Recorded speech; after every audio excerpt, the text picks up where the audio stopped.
SSC 26 ব্যাচের শিক্ষার্থীরা, তুমি যদি পদার্থবিজ্ঞানের প্রত্যেকটা অধ্যায় থেকে জাস্ট 10টা, কয়টা 10টা করে যদি তুমি সৃজনশীল করো, তুমি দেখবা এই 10টা সৃজনশীলের ভিতর থেকে হুবাহু তুমি বোর্ড পরীক্ষাতে কমান পাবা, তাতে তুমি যেই বোর্ডের শিক্ষার্থী হও না কেন। এখন তোমরা বলবো যে ভাইয়া আপনি এত জোর গলায় কিভাবে বলেন যে আপনি যে 10টা করে সৃজনশীল দিবেন সেগুলোর ভিতর থেকে আসবে? এর আগে আপনি গণিতের এই কথা বলছেন, গণিতে দিচ্ছেন 5টা কইরা, এখানে দিচ্ছেন 10টা করে, কেন? দেখো আমি তোমাদের একটা কথা বলেছি গণিতের সাজেশনের ভিডিওতে, কিন্তু আমি বলেছিলাম যে ভাই আমি কিন্তু 2024 সাল থেকে সাজেশনে কিন্তু এইরকম ভিডিও কিন্তু দিয়ে আসতেছে। 2024 ব্যাচের পোলাপান্ডা তারা কিন্তু কমান পাইছে, যা দিছি সেগুলোর ভিতর থেকে আসছে। 25 ব্যাচের সেম। এখন তোমরা কিন্তু ভাইয়া 26 ব্যাচ আমি যা দিব ইনশাল্লাহ মাথায় রেখো 100% ওপেন চ্যালেঞ্জ, এগুলোর ভিতর থেকে এগুলোর নিয়মই আসবে। তবে কিছু কথা বলবো, যে কথাগুলো ভাইয়া তোমার মান্য করতে হবে। যদি তুমি মনে করো যে না ভাইয়া আমি মান্য করতে পারবো না, তাহলে বলবো আজকের এই ভিডিওটা ভাইয়া তোমার জন্য না। এবং এইখানে অনেক যারা 2025 সালে যারা সায়েন্সের ছিল বাট পদার্থবিজ্ঞানে কোনো একটা কারণে ফেল আসছে, তোমাদের জন্য কিন্তু আজকের এই সাজেশনের ভিডিওটা একটু মনোযোগ দিয়ে আমার কথাগুলো শুনবা। প্রথম পয়েন্টে আসে কিন্তু ভাইয়া, এখানে চ্যাপ্টারগুলো লেখা আছে ভৌত রাশি এবং পরিমাপ, গতি, বল, কাজ ক্ষমতা, শক্তি অধ্যায়, তরঙ্গ শব্দ অধ্যায়, অ্যান্ড তোমার এইটা তো সিম্পল যে কোন কোন বোর্ডগুলো তোমার পড়তে হবে, আলোর প্রতিফলন, স্থির বিদ্যুৎ। এখন আমি পয়েন্ট আছে যে ভাইয়া পয়েন্টটা যেটা আমি গণিতেও বলেছি এখানেও আমি বলবো, আজকে কিন্তু এটা কিন্তু সৃজনশীলের সময় মানে হচ্ছে সাজেশন। আমি তোমাদের সংক্ষিপ্ত প্রশ্নের সাজেশন দিব, একেবারে সমাধান সহকারে ইনশাল্লাহ পিডিএফ আকারে কিন্তু ইনশাল্লাহ দিয়ে দেবো। এখন পয়েন্ট আছে যে ভাইয়া তোমরা কিভাবে পড়বা? শুধুমাত্র এই যে সৃজনশীলগুলো দিলাম আর তুমি করে যাবা, তাহলে কি হবে? যদি এইটাই হইতো তুমি একটা বার ভাইয়া চিন্তা করো যে 2025 সালে 6 লাখ শিক্ষার্থী ফেল করছে, ইবেলাস পাইছে মাত্র কোগা। তুমি একটু তোমার ব্রেইনটা দিয়ে চিন্তা করো, তুমি সায়েন্সের শিক্ষার্থী, তুমি স্কুলের ভিতরে মাদ্রাসার ভিতরে একজন টপ লেভেলে আছো তুমি, আমি মানি, বাট তোমার এই প্লাসটা কিন্তু মিস হওয়ার সম্ভাবনা আছে।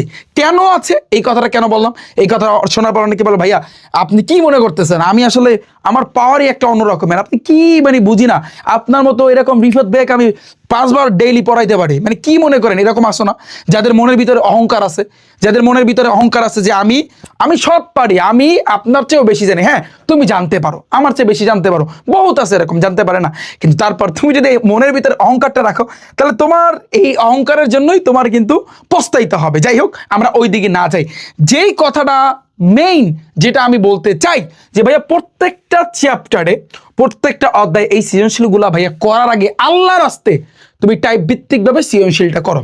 টাইপ ভিত্তিক সৃজনশীলকে আমি নর্মালি তোমাকে বুঝাই। তুমি চিন্তা করো ভাইয়া এই যে ভৌত রাশি এবং পরিমাপ, এই যে চ্যাপ্টারটা তুমি দেখো, এই যে ভৌত রাশি এবং পরিমাপ, এই অধ্যায়ে তুমি দেখবা ওভারঅল বলতে গেলে 4টা টাইপের অঙ্ক আছে। কয় টাইপের? 4 টাইপের অঙ্ক আছে। আপেক্ষিক ত্রুটির যে ম্যাথগুলা ওগুলো কয় স্টেপে করতে হয় আমি কিন্তু শিখাইছি না। তারপর হচ্ছে কিন্তু আরো অন্যান্য টোটাল কিন্তু বলতে গেলে 4টা টাইপের অঙ্ক আছে। গতি অধ্যায় 5 থেকে 6 টাইপের অঙ্ক আছে। বল অধ্যায় 5 থেকে সেম ভাবে 6 টাইপের অঙ্ক আছে। কাজ ক্ষমতা শক্তি অধ্যায় 4 টাইপের মানে হচ্ছে সৃজনশীল আছে। আবার তরঙ্গ শব্দ অধ্যায় সেম। এই যে টাইপ আকারে যেটা করতে বলতেছি এইটা তুমি আগে করে তারপর তুমি সৃজনশীলগুলো করবা। আমি বুঝাইতে পারছি। ফর এক্সাম্পল তুমি ভৌত রাশি এবং পরিমাপটা তুমি ধরলা, তো এই অধ্যায়ে ভাইয়া তোমার 4 টাইপের সৃজনশীল আছে। তুমি 4টা টাইপের 4টা অঙ্ক তুমি করবা। এই 4টা অঙ্ক করার পর একেবারে টানা মুখস্থ, কোনো ছলচাতুরি এখানে চলবে না, ডাইরেক্ট মুখস্থ করবা। নিয়ম টাইপ ডাইরেক্ট মুখস্থ, কোনো ছলচাতুরি আমি কিন্তু শুনবো না। ঠিক আছে, কেন মুখস্থ করতে বলতেছে এটার কারণ আছে, ব্যাখ্যা করবো। তো এরপর এই 4 টাইপের অঙ্ক যখন তুমি টানা মুখস্থ করবা, এবার তুমি বিগত বছরটা যখন তুমি করতে যাবা তুমি বলবো ভাইয়া সব পারি, আমার যদি 100 সৃজনশীল দেন আমি 100 সৃজনশীল করতে পারবো। ইয়েস, আমার প্রাইভেট ব্যাচে যারা আছে, আমার গেম রেজিস্টার ব্যাচে যারা আছে, ওদেরকে এই চ্যাপ্টারের এই টাইপগুলো করার পর তারপর ওরা বিগত বছরের সবগুলো সৃজনশীল করতে পারতেছে, ইজিলি করতে পারতেছে। গতি অধ্যায় আমি যদি বলি এখানে 5 থেকে 6 টাইপের সৃজনশীল আছে, আবার এমসিকিউ সেম এরকম। তো তুমি এটা করার পরে তুমি বিগত বছরে তুমি যেটা ধরবা তুমি সেটাই কিন্তু করতে পারবা, যেটা ধরবা সেটাই। তো এই যে খেলাটা, এই খেলাটা হচ্ছে তোমার টাইপের খেলা। এই টাইপগুলা তোমার টানা মুখস্থ করতে হবে, টানা মুখস্থ। যেই টাইপগুলা আসলে তোমাদের জন্য আমার সায়েন্সের 4 সাবজেক্টে মাস্টার প্রবুক নিয়ে আসার কথা ছিল। আমি বলছিলাম যে ভাই আমি তোমাদের জন্য নিয়ে আসবো, বাট দুর্ভাগ্যবশত এসএসসি 26 ব্যাচদের জন্য এটা আমরা মেক করতে পারি না, কারণ হিউজ কন্টেন্ট, বইটা এত মোটা হবে। কারণ এইখানে আমি যেটা চাচ্ছিলাম তোমাদের প্রত্যেকটা চ্যাপ্টার, পদার্থবিজ্ঞান, রসায়ন, উচ্চতর গণিত, জীববিজ্ঞান, প্রত্যেকটা চ্যাপ্টারের এমসিকিউগুলা টাইপ আকারে সাজায়া সৃজনশীলগুলো করার আগে টাইপ ভিত্তিক সৃজনশীল, যেভাবে কিন্তু আমি আমার টাইপ ভিত্তিক ম্যাথ বুক, যেই বইটার কথা কিন্তু আমি গণিতের সাজেশনে কিন্তু বলছি, ওই বইয়ের ভিতরে যেভাবে সাজানো আছে, যে তোমাদের একটা কথা বলছে যে গণিত আগে তুমি টাইপ আকারে মুখস্থ করবে, একেবারে টানা মুখস্থ, সেম ভাবে আমার এই বইটা নিয়ে আসার কথা ছিল। বাট ভাইয়া তোমরা দুঃখ প্রকাশ করো না, কিন্তু এই বইয়ের ভিতরে যা থাকবে সেগুলোর ক্লাস ইনশাআল্লাহ রিফাত ভাইয়া তোমাদের উপহার দিবে, এটা আমি তোমাদের কথা দিচ্ছি। টেনশন করার কিচ্ছু নাই। তবে একটা কথা আমি বলতে চাই, আমি আমার গেম রেজিস্টার ব্যাচে লাস্ট মুহূর্তে আমি আমার ব্যাচে যেভাবে পড়াইছি টাইপ আকারে, ওই টাইপগুলা যারা আমার ব্যাচে আসো, তোমরা যদি কোনো শিক্ষার্থী থেকে থাকো বা যারা আমার এই ভিডিওটা দেখতেছো, তোমরা ওই টাইপগুলা টানা মুখস্থ করে তারপর তুমি বিগত বছরটা সলভ করতে আসবা। ওকে, আমার কথা ক্লিয়ার? এখানে দেখো আলোর প্রতিফলনে তুমি বলো ভাই এতগুলো সৃজনশীল কেয়া, কি মনে করেন? আলোর প্রতিফলনে আমি তোমাদের যেটা শিখাইছি যে 5টা ক্যাটাগরি ছিল, 5টা টাইপ ছিল আলোর প্রতিফলনে, যে লক্ষ্যবস্তু 1 নাম্বার বসবে না 2 নাম্বার বসবে না 3 নাম্বার বসবে না 4 নাম্বার বসবে, এবং 4 নাম্বার বসলে কোন জায়গায় কি হবে, প্রতিবিম্ব তুমি কোথায় পাবা, কি পাবা না পাবা। এখানে ওভারঅল বলতে গেলে 5টা টাইপ ছিল। আমি একেবারে চ্যালেঞ্জ সহকারে বলছি ওই 5টা টাইপ তুমি শিখবা, তুমি বিগত বছরে 100 সৃজনশীল করতে পারবা। এখানে আমি অনেকগুলো দিছি, কেন জানো? এতগুলো দেওয়ার কারণ কি? প্র্যাকটিসের জন্য। তুমি টাইপ করার পর তারপর এগুলো তোমার দেখতে হবে, কারণ এখানে 25-এর কোশ্চেন তুমি দেখবা সবচেয়ে বেশি, কারণ 25-এর কোশ্চেনগুলো একটু ইউনিক করছে, মানে একটু আপডেট ভাবে, একটু ক্রিটিক্যাল করছে, কঠিনও করছে, কারণ 25-এ যত মানে সময় যাবে ততই একটু আপডেট করবে। তো এই জন্য 25-24 আমি কিন্তু মিলাই দিছি। স্থির বিদ্যুৎ চ্যাপ্টারে আমি কিন্তু টাইপ ভিত্তিক সৃজনশীল করার পর তারপর কিন্তু এগুলো আমি করাইছি, মনে আছে কিনা? যারা আমার প্রাইভেট ব্যাচ, আমার গেম রেজিস্টার ব্যাচে তোমরা আছো, তো এইগুলা তোমার ভাইয়া করতে হবে। তো টাইপ জিনিসটা মেইন। তুমি যতই লাফাও না কেন, ত্রিং বিরিং ব্যাঙের মতো লাফাও না কেন ভাইয়া, তুমি টাইপ আকারে এই অঙ্কগুলো যদি তুমি তোমার মাথার ভিতরে না থাকে, ফর এক্সাম্পল একটা গতি অধ্যায় ভাইয়া, ধরো সাপোজ একটা গাড়ি যাচ্ছে, উল্টা দিক দিয়ে একটা গাড়ি আসতেছে, হ্যাঁ, তো ওদের ভিতরে কিন্তু সংঘর্ষ হলো। এই সংঘর্ষের ক্ষেত্রে এটা তোমার হচ্ছে এই বল অধ্যায় কাজ করে। আবার কাজ ক্ষমতা শক্তি অধ্যায়, উপর থেকে একটা বলকে তুমি এভাবে কোন একটা বস্তুকে ছেড়া দিলা, সেটা ভূমিতে পড়ার এই যে প্রত্যেকটা পয়েন্টে এই যে তোমার শক্তি সংরক্ষণশীলতার নীতি মেনে চলে কিনা। আবার ধরো হচ্ছে নিচে একটা মোটর আছে, এই উপরে একটা ছাদের উপরে একটা ট্যাঙ্কি আছে, ওই ট্যাঙ্কিতে ধরো হচ্ছে 2 লিটার বা 10 লিটার বা 20 লিটার বা 100 লিটার পানি উঠে দিব, তো এই উঠাইতে কত সময় লাগে না লাগে। আবার কর্মদক্ষতার যে ম্যাথগুলা, এগুলা তরঙ্গ শব্দ অধ্যায়, আমি এখান থেকে সাউন্ড করতেছি, আমার মাঝখানে একজন বন্ধু আছে, অথবা আমার পিছনে একজন বন্ধু থাকতে পারে, যে কোনো জায়গায় থাকতে পারে, এরপরে একটা দেয়াল আছে বা একটা পাহাড় আছে, আমি সাউন্ড করলাম, সেটা আমার বন্ধু শুনতে পারবে কি পারবে না, এরকম ম্যাথ আছে না? আছে। এবার আমি যদি বলি আলো প্রতিফলনের ক্ষেত্রে তুমি যদি লক্ষ্যবস্তু কোথায় স্থাপন করো, ফর এক্সাম্পল আমরা যদি এই যে আমি একটু পারা লাগাইলাম, ধরো এখানে কিন্তু লক্ষ্যবস্তু আছে, এখান থেকে যদি আলোক রশ্মি ফেলো, তাহলে এটা কোন জায়গায় তুমি প্রতিবিম্বটা কোন জায়গায় পাবা কি পাবা না, এই টাইপের যে ম্যাথগুলা। আবার স্থির বিদ্যুতের ক্ষেত্রে তো এই টাইপ যেগুলা, এগুলো তোমার একেবারে মগজে মাথায় টানা মুখস্থ রাখতে হবে। বুঝো না বিষয়টা, যে উপর থেকে ছাদের উপর থেকে একটা বল নিচে পড়ছে, জ্যানি পড়ুক, এখন প্রত্যেকটা পয়েন্টে শক্তি সংরক্ষণশীলতার নীতি মেনে চলে কিনা, এটা কিভাবে করে, এই নিয়মের ইংরেজি সে টাইপ, এই নিয়মটা যদি তুমি মুখস্থ না রাখতে পারো, পরীক্ষার হলে যাইয়া তখন রিফাত ভাইয়ের কথা মনে পড়বে তোমার। পরীক্ষার হলে যেয়ে তোমরা দেখবা ম্যাক্সিমাম শিক্ষার্থী, আমি এটা বড় গলায় বলতে পারি, আমার অভিজ্ঞতা থেকে বলতে পারি, 24 ব্যাচ 25 ব্যাচ তাদের অভিজ্ঞতা থেকে আমি কিন্তু এটা বলতে পারি যে ভাইয়া পরীক্ষার হলে যাইয়া যখন তুমি পরীক্ষা দিতে যাবা, তখন তোমার রিফাত ভাইয়ের কথা মনে পড়বে। কেন? কারণ তুমি এই টাইপ আকারে যে অঙ্কগুলো তোমাকে মুখস্থ করে যেতে বলছি, তুমি সেটা মুখস্থ করে যাও নাই। এটা অনেকেই ভুল করে। 24 ব্যাচ 25 ব্যাচরা মারা খাইছে মারাত্মক লেভেলে। ফিজিক্সে কিন্তু এ প্লাস পাওয়াটা এতটা ইজি না ভাই, মুখ থেকে বললা আর এ প্লাসটা চলে আসলো, এতটা কিন্তু ভাইয়া ইজি না। ফিজিক্সে যেভাবে তোমার সৃজনশীলে কিন্তু তুমি এখন আমি যে সাজেশনটা দিচ্ছি এটা মান্য করলে তুমি সৃজনশীলে একেবারে টপ মার্ক পাবা। এবার আসে কিন্তু এমসিকিউতে আমি তো ক্লাস নিয়ে আসতেছি ভাইয়া, একটা ক্লাস, এমন ক্লাস ভাইয়া তোমাদের জন্য নিয়ে আসতেছি, পরীক্ষার আগে তোমরা দেখতে পারবা ইনশাল্লাহ। আমি রিফাত হোসেন বলতেছি, যা করাবো সেগুলা হুবাহু কমান, সেগুলা পরীক্ষার হলে যাইয়া ভাইয়া দেখবা তুমি কমান আসছে, হুবাহু ভাইয়া কমান। আমি চ্যালেঞ্জ করে বললাম, এবং এটা তোমাদের জন্য একটা সারপ্রাইজ।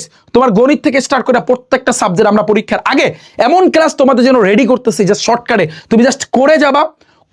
এই যে যতগুলা সৃজনশীল তুমি দেখতে পারতেছো, এগুলোই তুমি প্র্যাকটিস করবা ইনশাল্লাহ, এগুলোই আমরা কিন্তু করাবো। বাট টপ যে সৃজনশীলগুলা এবং টাইপ আকারে করানোর পরে তুমি এগুলা করে তুমি পরীক্ষার হলে যাবা, দেখবা হুবাহু কমান ইনশাল্লাহ। কথা দিচ্ছি, এই রিফাত ভাইয়া কথা দিচ্ছে, পদার্থ, রসায়ন, উচ্চতর গণিত, জীববিজ্ঞান, English first paper, second paper, ICT, তারপর বিজিএস, বাংলাদেশ বিশ্ব পরিচয়, তারপর বাংলা প্রথম, বাংলা দ্বিতীয় পত্র, গণিত সাবজেক্ট, প্রত্যেকটা সাবজেক্ট, এভরি সাবজেক্ট কোনটা লাগবে তোমার সবগুলোর ইনশাল্লাহ আমরা ক্লাস নিয়ে আসবো। জাস্ট আমাদের সাথে থাকো, জাস্ট রিফাত ভাইয়ের সাথে থাকবো, আর কিছু লাগবে না, এতটুকু তোমাদের কাছে চাওয়া পাওয়া। ওকে, তো আমি যেটা বলতে চাইছিলাম যে ভাইয়া হলে যাইয়া তোমার কিন্তু পস্তাইতে হবে, রিফাত ভাইয়ের কথা মনে করতে হবে। কেন? যারা এই টাইপ আকারে যেভাবে আমি বলছি সেটা যদি তুমি মুখস্থ করে না যাও, তুমি অনেক হেডামালা, তোমার ব্রিলিয়ান্ট, তুমি স্কুলের ভিতরে তুমি বলবা যে ভাইয়া আমি 1 নম্বরে আছে, আমার রোল হয়েছে 1, আমার রোল হয়েছে 2, আমাকে অনেক মেয়েরা লাইক করে পছন্দ করে, হ্যাঁ কারণ আমি অনেক ব্রিলিয়ান্ট। হ্যাঁ তুমি অনেক ব্রিলিয়ান্ট, তুমি বলবো ভাই আমার বই সব মুখস্থ, হ্যাঁ ঠিক আছে মুখস্থ, কিন্তু পরীক্ষার হলে যে তোমার মাঝে মাঝে এরকম হবে একটা অঙ্ক দিছে একটু ঘুরাইয়া দিছে কিন্তু তোমার মনে নাই, অঙ্কটা যে কেমনে করবা তোমার আদৌ মনে নাই। এই মনে নাই এটা অনেক সময় হবে, এটা হলে বইয়া হবে, তুমি যত ব্রিলিয়ান্ট হও না কেন এটা হলে বইয়া হবে যে একটা অঙ্ক পারা অঙ্ক তুমি দিয়ে আসতে পারবা না। তুমি পারো, তুমি হল থেকে বের হইয়া বাসায় এসে দেখবা যে তুমি পারো, তখন তোমার এমনিতে মনটা খারাপ হয়ে যাবে যে ভাই আমার পারা অঙ্ক আমি পারি নাই। এটা কেন হবে জানো? একটাই, তুমি এখন বলতেছো ভাইয়া কাজ ক্ষমতা শক্তি অধ্যায় আমি শক্তি সংরক্ষণশীলতা নীতি মেনে চলে কিনা ওই অঙ্ক পারি, কারণ তুমি করতে করতে করতে করতে পারো, কিন্তু ওই নিয়মটা তুমি একবারও 3-4 বার পড়ছো, মুখস্থ করছো একবারও, এই যে মুখস্থটা করো নাই এই জন্য তুমি মারা রাখাবা। একেবারে সব মুখের কথা, জবানের কথা, অভিজ্ঞতা দিয়ে বলতেছি, 24 ব্যাচ 25 ব্যাচ তাদের অভিজ্ঞতা দিয়ে আমি এই কথাটা কিন্তু বলতেছি। এই সেই সকল ওরা কিন্তু এই কাজটাই, ওরা কিন্তু ভাইয়া এইটাই করছিল তোমার মতো, ওরাও এরকম হচ্ছে খালি প্র্যাকটিস করছে। ও কি রে ভাই টেস্ট পেপার সলভ করছে, ও খালি করতেই আছে তার পরীক্ষার হলে যাইয়া আয় হায় এটা কি অঙ্ক, এটা তো পারি, এটা কোন সূত্রে বসবে, এটা half into equal half MBS square এই সূত্র বসবে না MGS বসবে না কর্মদক্ষতার সূত্র বসবে, পরীক্ষার হলে যে এরে মিলাইতে পারে না, সময় শেষ, বাসায় এসে বলে পারা অঙ্ক আমি পারলাম না। এটা বাস্তব, এটা অভিনয় না, এটা বাস্তব, এই কথাটা ভাইয়া বাস্তব। তো এই জন্য আমি আমার ব্যাচ, এই যে গেম রেজিস্টার ব্যাচটা তোমাদের জন্য আছে, এই যে ব্যাচে আমি পড়াইছি টাইপ আকারে, তারপর সৃজনশীলগুলো কিন্তু আমি করাইছি। তো এটা তোমাদের জন্য, আমার কাছে পড়ো বা না পড়ো এটা তোমার ব্যক্তিগত ব্যাপার, তোমার পড়লে তুমি পড়তে পারো, না পড়লেও না, কিন্তু আমার কথা হচ্ছে তুমি যার কাছেই পড়ো না কেন তোমার এই শেষ মুহূর্তে তুমি প্রত্যেকটা চ্যাপ্টারের টাইপগুলো আগে ভাগ করো, টানা মুখস্থ করে এগুলো সলভ করতে যাও, বেস্ট একটা রেজাল্ট তুমি করতে পারবা, সেরা রেজাল্ট। একেবারে ফিজিক্সের 90 মার্ক তোলা কোনো ব্যাপার না, প্র্যাকটিক্যাল তো মার্ক আছে, কিন্তু টোটাল যে মার্কটা 90 মার্ক তুমি কিন্তু তুলতে পারবা। তো এই পলিটিক্সটা এই ট্রিক্সটা তুমি খাটাও, তোমাদের এটা কিন্তু সৃজনশীলের হচ্ছে কিন্তু সাজেশন। এখন তোমরা বলবা ভাইয়া আমরা তো অনেক চ্যাপ্টারে পিছিয়ে আছি, এখন আমরা কি করব? রিফাত ভাই তোমাদের জন্য কিন্তু ক্লাস দিছে, তোমরা রিফাত একাডেমি ইউটিউব চ্যানেলে যাবা, কোথায় যাবা? রিফাত একাডেমি ইউটিউব চ্যানেলে গেছো, তো রিফাত একাডেমি ইউটিউব চ্যানেলে যাওয়ার পর প্লে লিস্ট আছে ভাই, প্লে লিস্টে একটা চাপ দিবা, কোথায়? প্লে লিস্টে তুমি দেখবা এখানে লেখা আছে এসএসসি ফিজিক্স, খেয়াল করছো? এসএসসি ফিজিক্সের উপর একটা ক্লিক করবা, এসএসসি ফিজিক্সের উপর ক্লিক করলে দেখো যে 1 ক্লাসে পদার্থবিজ্ঞানের ভৌত রাশি ও পরিমাপ যাদের সমস্যা, ওপেন চ্যালেঞ্জ, পুরো বাংলাদেশের যত শিক্ষার্থী আছে ওপেন চ্যালেঞ্জ দিচ্ছি, এই ক্লাসটা দেখার পরে ভৌত রাশি ও পরিমাপের বিগত বছরে যত সৃজনশীল আছে তুমি কিন্তু করতে পারবা, যত সৃজনশীল থাকুক কেন, যা থাকুক তুমি এইটা ভাইয়া করতে পারবা। জাস্ট তুমি এই ক্লাসটা দেখো, বিগত বছরের সকল সৃজনশীল তুমি কিন্তু করতে পারবা। সেকেন্ডলি তুমি দেখো 1 ক্লাসে পদার্থবিজ্ঞানের 3য় অধ্যায় কমপ্লিট, তুমি জাস্ট এই ক্লাসটা একটু দেখো, 3য় অধ্যায় যত সৃজনশীল আছে ভাই তুমি করতে পারবা। এবার 1 ক্লাসে পদার্থবিজ্ঞানের 2য় অধ্যায়, এই যে গতি অধ্যায় কমপ্লিট, তুমি এই ক্লাসটা দেখো, তোমার গতি অধ্যায় কোনো সমস্যা থাকবে না।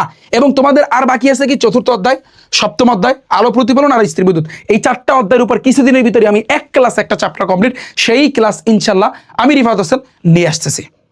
ওকে, খেলা কিন্তু ভাইয়া হবে, সামনে কিন্তু ভাইয়া খেলা হবে, আশা করছি তোমরা বুঝতে পেরেছো। যদি কারো কোনো অসুবিধা থাকে তোমরা এখান থেকে দেখে নিতে পারো। আর আরেকটা আছে 1 ক্লাসে পদার্থবিজ্ঞানের বই কমপ্লিট, 16 ঘন্টার একটা ক্লাস আছে, তুমি ইচ্ছা করলে এটা টেনে দেখতে পারো। তো তোমাদের জন্য কিন্তু সামনে একটা সারপ্রাইজ আসতেছে। এবং আরেকটা বিষয় ভাইয়া, রিফাত ভাইয়া এইখানে তোমাদের জন্য যে বইটা নিয়ে আসার কথা ছিল এটা কিন্তু আমি তোমাদের জন্য নিয়ে আসতে পারি নাই।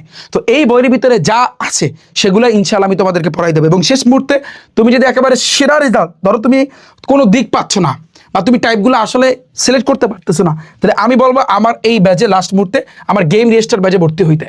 তোমার জাস্ট গুগল ক্রোমে যাবা, সেখানে গিয়ে rifatacademy.com লিখে সার্চ দিবা, এখানে একটা ক্লিক করবা, দেখো গেম রেজিস্টার আছে, গেম রেজিস্টারে ক্লিক করো, ক্লিক করার পর দেখো সায়েন্সের 13 সাবজেক্ট, এটা এখন বর্তমানে একটা অফার চলতেছে ঈদ 1000, এই কুপনটা ইউজ করলে 2536 টাকার কোর্স 1500 টাকায় তুমি কিন্তু কিনতে পারবা। জাস্ট সময় আছে, জাস্ট একদিন টাইম আছে, তুমি ইচ্ছা করলে কিন্তু কিনতে পারো। বাট কেনার আগে আমার ক্লাসগুলো দেখে নিবা, ভালো লাগে কিনা সেটা আগে তুমি চেক করে নিবা। ওকে, তো আমি আশা করছি বুঝছো।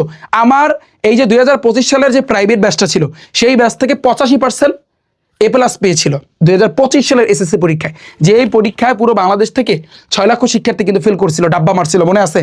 মনে আছে? তো সেই তারপরও আমার ব্যাচ থেকে 85% শিক্ষার্থী A+ আসছিল। এটার রিজনটা যদি আমি বলি, টাইপ। কারণ ওদের আমি একটা কথা বলছি যে ভাইয়া তুমি যাই করো, তুমি যতই লাফাও না কেন, টেস্ট পেপার সলভ করো, তুমি বলো ভাইয়া আমার টেস্ট পেপার সব শেষ, আমি সব করে লাইছি, কিন্তু টাইপের তুমি যদি টাইপগুলো মুখস্থ না করো, তাহলে তোমার জীবনেও এই সকল এই টেস্ট পেপার সলভে কোনো কাজে লাগবে না, কোনো কাজে আসবে না। কারণ তুমি হলে যাইয়া যদি তোমার অঙ্কই মনে না থাকে, নিয়মই মনে না থাকে যে এই অঙ্কটা তুমি কেমনে করবা, তাহলে তোমার ওই সারাদিন টেস্ট পেপার সলভ করে কি লাভ হইলো? আমার কথা বুঝতে পেরেছো? তো আমি জিনিসটা একটু, আমি মানুষটা একটু ডিফারেন্স টাইপে একটু বুঝাই এবং ডিফারেন্স টাইপে শিখাই, এবং কোনটা তোমার আসবে একেবারে আমি কিন্তু বলে দিতে পারি এই জিনিসটা কিন্তু আসবে। এবং আমি বলি ভাই তুমি টাইপগুলো মুখস্থ করো, কারণ টাইপ মুখস্থ করলে তুমি হলে যাইয়া যে অঙ্ক আসুক তুমি বলতে পারবা যে ভাইয়া এটা তো কাজ ক্ষমতা শক্তি অধ্যায় এই টাইপটা, তাহলে এই টাইপের অঙ্কটার নিয়ম এরকম ছিল, বাস তুমি করা শুরু করবা, অঙ্কটা শেষ, কমপ্লিট হয়ে যাবে। আমার পড়ানোর সিস্টেমটাই ভাইয়া এরকম। আমরা শুধু SSC-তে না, ইন্টারমিডিয়েটও কিন্তু এরকম আমরা কিন্তু ইনশাল্লাহ তোমাদের পড়াবো সায়েন্সের সাবজেক্টগুলোতে। তো আমি আশা করছি ভাইয়া তোমরা প্রত্যেকে বুঝতে পেরেছো। এবং এই যে রিফাত ভাইয়ার মাস্টার প্রবুকটা ভাইয়া যে তুমি নিতে পারলা না ভাই, আমরা যে বের করতে পারলাম না, তো এরপর কিন্তু তোমার এই যে তোমাদের জন্য কিন্তু গণিত কিন্তু বইটা কিন্তু অ্যাভেলেবেল এখন আছে, তুমি গণিত বইটা কিন্তু নিতে পারো। গণিতের উপর কিন্তু অলরেডি কিন্তু আমি সাজেশন দিয়েছি, তুমি রিফাত একাডেমি ইউটিউব চ্যানেলের উপর একটা ক্লিক করো, প্লে লিস্টে যাও, তুমি দেখবা SSC 2026 অল সাজেশন, ওই অল সাজেশনে ক্লিক করে গণিতের সাজেশনের ওই ভিডিওটা একটু পুরোপুরি দেখো, তাহলে তোমার একটা অন্য রকমের আইডিয়া মাথায় চলে আসবে। এখন আসি ভাইয়া, তোমরা অনেকেই বলবো যে ভাইয়া সবগুলা চ্যাপ্টার করতে হবে, যারা আমরা পাস করব, বা বিশেষ করে 2025 সালে যারা তোমরা এই সাবজেক্টটাতে বাঁচছো, তোমরা বলবো ভাইয়া সবগুলা চ্যাপ্টার না। যারা পাশের চিন্তা করতেছো ভাইয়া, পাস করার চিন্তা করতেছো SSC 26, বাস তোমরা প্রথম অধ্যায়টাকে একেবারে হাবডায়া ধরবা, জড়ায়া ধরবা, প্রথম অধ্যায়টাকে একেবারে জড়ায়া ধরবা, বুকে নিবা, আও ভাইয়া বুকে আসো। গতি অধ্যায়টা একেবারে ইজি, এই অধ্যায়টাও করবা, গতি অধ্যায়টা একেবারে ইজি, কাজ ক্ষমতা শক্তি অধ্যায়টা একেবারে ইজি, কারণ উপর থেকে কোনো বস্তুরে সারিয়ে দিলে ওটা প্রত্যেকটা জায়গায় শক্তি সংরক্ষণ ছিল, তার নীতি মেনে চলে কি চলে না, এই চ্যাপ্টারটা করবা, কারণ এখান থেকে সৃজনশীল কিন্তু আসবে। এবার আমি যদি মোস্ট ইম্পর্টেন্ট যদি বলি ভাইয়া, তরঙ্গ ও শব্দ লাস্ট মুহূর্তে যারা পাস করতে চাও, তরঙ্গ শব্দ একেবারে ইজি, এখানে কয়েকটা টাইপ আছে, জাস্ট তুমি এগুলো করলে বিগত বছরটা তুমি এমনিতে নিজে ঘুরতে পারবা। তো এই 4টা অধ্যায়। অ্যান্ড স্থির বিদ্যুৎ তোমার কাছে কঠিন লাগবে আমি জানি, যারা শুধু পাস করতে চাও, পাশের চিন্তা করতেছো, আলো প্রতিফলনে আমার ক্লাস আছে, হয়তো বা ইউটিউবে নাই, বাট কিছুদিনের ভিতরে ইনশাল্লাহ কিন্তু বাকি প্রত্যেকটা চ্যাপ্টারের ক্লাস কিন্তু আমি নিয়ে আসবো, যে এক ক্লাসে তরঙ্গ শব্দ কমপ্লিট, এক ক্লাসে কাজ ক্ষমতা শক্তি অধ্যায় কমপ্লিট, এক ক্লাসে স্থির বিদ্যুৎ, এক ক্লাসে আলো প্রতিফলন, এগুলো তুমি কিভাবে কমপ্লিট করবা সেই ক্লাস ইনশাল্লাহ আমি রিফাত হোসেন আমি নিয়ে আসবো। আমার কথা বুঝতে পেরেছো? তো এই 4টা অধ্যায় SSC 26, বাস তোমরা যারা পাস করতে চাও এইটা এই 4টা অধ্যায় পড়লেই কিন্তু ভাইয়া তোমরা ইজিলি এর ভিতর থেকে সৃজনশীল এমনিতেই তুমি পাশের জন্য সৃজনশীল ভাইয়া তুমি পাবা। কিন্তু 5টা অধ্যায় না, 4টা অধ্যায় না, আরো বেশি তোমাদের আমি পড়তে বলবো। এবং যারা 2025 সালে ফেল করেছো ভাইয়া, তোমরা তো এই প্রথম অধ্যায়, এই গতি অধ্যায়, তরঙ্গ, কাজ ক্ষমতা শক্তি, এই 4টা অধ্যায় তো ভাইয়া তোমরা করবাই। এছাড়াও ভাইয়া চলবিদ্যুৎ আছে না, চলবিদ্যুৎটা ভালো করে তোমরা একটু ধরবা, একেবারে হাফ ডায়া ধরবা চলবিদ্যুৎ, ঠিক আছে? কারণ চলবিদ্যুৎ থেকে ফিক্সড আসবে, ভাইয়া ফিক্সড আসবে। এছাড়াও এই আলোর প্রতিফলনটা ভাইয়া তুমি যদি টেকনিকটা শিখতে পারো, আলোর প্রতিফলন দিয়ে কিন্তু ইজিলি তুমি দিতে পারবা, কারণ আলোর প্রতিফলন দিয়ে যে সৃজনশীলগুলো আসে এগুলো জ্যামিতি টাইপের, ওই যে তোমাদের হচ্ছে জেনারেল ম্যাথের যে সম্পাদ্য আছে না, ব্যবহারিক জ্যামিতিতে যেভাবে একটা চিত্র অঙ্কন করার পর তারপর বানায় লেখে, সেম ভাবে আলোর প্রতিফলন সেরকম। তোমার এখানে তো জাস্ট চিত্রটা আঁকার পরে ওই অনুযায়ী যে ওখানে কি ধরো এ ও এ প্রাইম, বি ও বি প্রাইম, এরকম জাস্ট তোমার বানায় দেখে লিখতে হবে। তো আলোর প্রতিফলনটা কিন্তু একটা মজার একটা চ্যাপ্টার, যদি তোমার পক্ষে সম্ভব হয় এটা একেবারে ভালো করে হাফ দেয়া ধরো। এখানে টোটাল যে টাইপ আছে 5টা, তুমি 5টা টাইপ কিন্তু বেশি কিনা। আমার কথা ক্লিয়ার ভাইয়া? তুমি আমার কথা ক্লিয়ারলি বুঝতে পেরেছো? আশা করছি কিন্তু বুঝতে পেরেছো। তো এই কয়টা অধ্যায় আমি বলবো তোমাদেরকে, আমি সাজেস্ট করবো। তো যারা ফেল করেছো প্রথম অধ্যায়, দ্বিতীয় অধ্যায়, চতুর্থ অধ্যায়, সপ্তম অধ্যায়, তারপর হচ্ছে কিন্তু এই যে আলো প্রতিফলন এই অধ্যায়টা একটু ভালো করে, এবং আরেকটা হচ্ছে কিন্তু চলবিদ্যুৎ যে অধ্যায়টা আছে, তো এই কয়টা চ্যাপ্টার করলে তুমি দেখবা এগুলোর ভিতর থেকে তুমি এমনিতেই কমন পাবা। তাছাড়াও যেহেতু তোমরা একটা লম্বা সময় পাইছো, তোমরা একটু প্রত্যেকটা অধ্যায় একটু করার ট্রাই করবা, ঠিক আছে? আর যারা 90 মার্ক চলতে চাও, তোমাদের জন্য প্রত্যেকটা অধ্যায় কিন্তু করতে হবে, কারণ এখানে MCQ আছে, তুমি কিন্তু MCQ কিন্তু ভাইয়া বাদ দিতে পারবে না। তো আজকের সাজেশনটা হচ্ছে ভাইয়া সৃজনশীলের জন্য, তোমাদের জন্য আমি সংক্ষিপ্ত প্রশ্নের উপর সাজেশন নিয়ে আসতেছি, একেবারে সমাধান সহকারে। তুমি খ নাম্বারে কি আসবে না আসবে সেগুলোর পুরোটা কিন্তু আমি সাজেশন ইনশাল্লাহ তোমাদেরকে দিব, জাস্ট একটু ধৈর্য ধরো। এবং আমি তোমাদের একটা সারপ্রাইজ, রিফাত ভাইয়ার মাস্টার প্রবুকটা যেহেতু আমি তোমাদের দিতে পারি নাই, এটা আমার ব্যর্থতা, এটা আমার স্বীকার করতে হবে, কিন্তু এই বইয়ের ভিতরে যা থাকবে সেগুলোর উপর ইনশাল্লাহ ক্লাস দিয়ে আসতেছি। কোনো সাউন্ড হবে না, জাস্ট তুমি দেখতে পারবা যা করাবো পরীক্ষার আগে, যা করাবো তুমি সেগুলো করে যাবা, দেখবা হুবাহু কমান, হুবাহু কমান। তবে আমার সাজেশন থাকবে, টেস্ট পেপার তুমি যতই কইরা লাফাও না কেন, টাইপ ভিত্তিকভাবে আল্লাহর রাস্তে অনুরোধ, বিশেষ করে যাদের চিন্তা পাশ করার, যারা আসলে 2025 বাজে বাধ্য, 25 সালে ফেল করছো, আল্লাহর রাস্তে হাত জোর অনুরোধ। আমি গণিত বেজো হাত জোর ভাবে অনুরোধ করছি, কারণ আমি চাই না পুরো বাংলাদেশের শিক্ষার্থীরা, এখানে বাংলাদেশের সকল শিক্ষার্থী আছো, তোমরা যেন ফেল করো। আমি এটা চাই না। আমি আল্লাহর রাস্তায় হাত জোর করে বলতেছি, ভাই ভাই তুমি টাইপ ভিত্তিকভাবে সৃজনশীল অঙ্কগুলা টানা মুখস্থ করো, আল্লাহর রাস্তে অনুরোধ। এই ভুলটা কইরো না ভাইয়া, এই ভুলটা কইরো না। বাস্তব অভিজ্ঞতা থেকে ভাইয়া বলতেছি, এই তো এত বছর ধরে আমি পড়াচ্ছি, আমার এই যে এত শিক্ষার্থী ফেল করে, এত শিক্ষার্থী এ প্লাস কেন পায় না, কেন তারা পিছায় আছে, এই একটা কারণে। তুমি মুখস্থ করো ভাইয়া। যদি কোনো টিচার মানে বিরোধিতা করে, তখন তুমি বলবা যে রিফাত ভাই বলছে মুখস্থ করতে। আমি তো তোমাকে অঙ্ক মুখস্থ করতে বলি নাই, আমি তোমাকে নিয়ম মুখস্থ করতে বলছি। তুমি অঙ্কের নিয়ম 14 গোষ্ঠী যা আছে, শুধু পদার্থ না, রসায়ন, উচ্চতা গণিত, আবার জীববিজ্ঞানে তো তোমার ম্যাথ নাই, বাট তারপর ওখানেও কিছু নিয়ম আছে, টাইপ আছে, ওগুলো আমি তোমাদেরকে দেখাই দেবো ইনশাল্লাহ। তো ক্লাস নিয়ে আসতেছি, অ্যান্ড সাজেশনে কিন্তু প্রত্যেকটা সাবজেক্টের সাজেশন নিয়ে আসতেছি। ইংলিশ ফার্স্ট পেপার, সেকেন্ড পেপারও সাজেশন থাকবে, গণিত অলরেডি দিছে, বাকি সাবজেক্টগুলো কিন্তু আসতেছে। তো সবাই ভালো থাকবে, সুস্থ থাকবে। তো যারা আমার গেম রেজিস্টার বেজে লাস্ট মুহূর্তে তোমরা ভর্তি হতে চাও, ইচ্ছা করলে কিন্তু ভর্তি হতে পারো একেবারে শেষ মুহূর্তে। ভর্তি হয়ে যে চ্যাপ্টারের সমস্যা, ওই চ্যাপ্টারটা ক্লিয়ার করে নাও, তাহলে তোমার জন্য ভাইয়া বেস্ট হবে। এছাড়াও কিন্তু আমি মানে হচ্ছে এই বাকি চ্যাপ্টারগুলোর ক্লাস নিয়ে আসতেছি, এবং পরীক্ষার আগে তো তোমাদের জন্য সারপ্রাইজ তো থাকতেই আছে। ওকে, তো সাথেই থাইকো, রিফাত একাডেমি ইউটিউব চ্যানেল, এবং এই যে সাজেশনের পিডিএফটা আমি ডিসক্রিপশন বক্সে দিয়েছি, সেখান থেকে তুমি ডাউনলোড করে নাও। তো ভালো থাকবে, আল্লাহ হাফেজ।